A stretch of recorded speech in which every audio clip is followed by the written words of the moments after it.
Good morning. It is Friday, January 29th, 2021. We're at the end of the month, folks. Can you believe it? Did you achieve what you wanted to in January? I'll be honest, I didn't.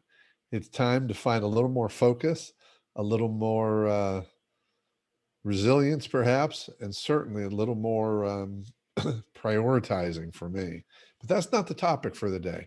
Bed Talk 223 today is actually about team engagement and the idea of spreading the love.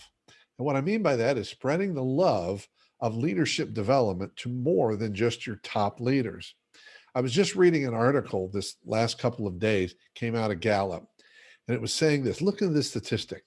70%, 70% of a team's engagement is influenced by managers. And now what's happened is because of that, the expectations on the managers, whether intended or not, is so much higher. And yet those managers are not getting the training and development they need. Today, managers need to be much more than a boss. They really need to be a coach, especially the managers. We also know from lots of research over the years that the top leaders are so far distant from many of their people, except their direct reports, that the managers, those direct managers, have a much more significant influence on the experience that those team members have. So you would assume if that's true, we're loading up those managers and all the folks in the middle with all the skills and development and tools that they need to be more effective as leaders, coaches, managers, influencers, supporters, etc. No. So here's the word that came from the article that most companies, when it comes to manager development, the numbers are dismal. I mean, could we get clear on this? The people who need the training most aren't getting much at all. And if you look at most organizations, when they do leadership development, they come in and they focus on the senior leaders because those are the ones. Occasionally, they'll pick some rising stars, but we know the reality. Sometimes leadership development can be a significant investment. I'll be too honest with you.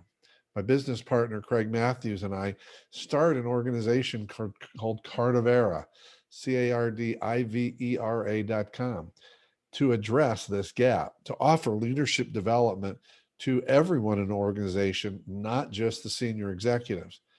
And that the reason is we saw this coming, we saw this happening. We were hearing in the marketplace that people, the team members were saying, what about us? And the managers were saying, you expect more of me, especially with the people, but you're not promoting, you're not supporting me, you're not nurturing me, you're not growing me, you're not developing me. So I think this is a call to action for organizations and top leaders to recognize they've got to do a better job. And it is time to do a better job of giving our managers the same type of leadership development that we give to our senior executives. We just got to find different ways to do it. And they are out there. As I said, one of the reasons we created Cardivera is for that. There's lots of options, but you've got to be intentional and make a commitment to building the leadership skills in your managers as much, if not more, as those in your top leaders. That's it for today. Keep taking care of yourself and everyone around you. By all means, stay connected.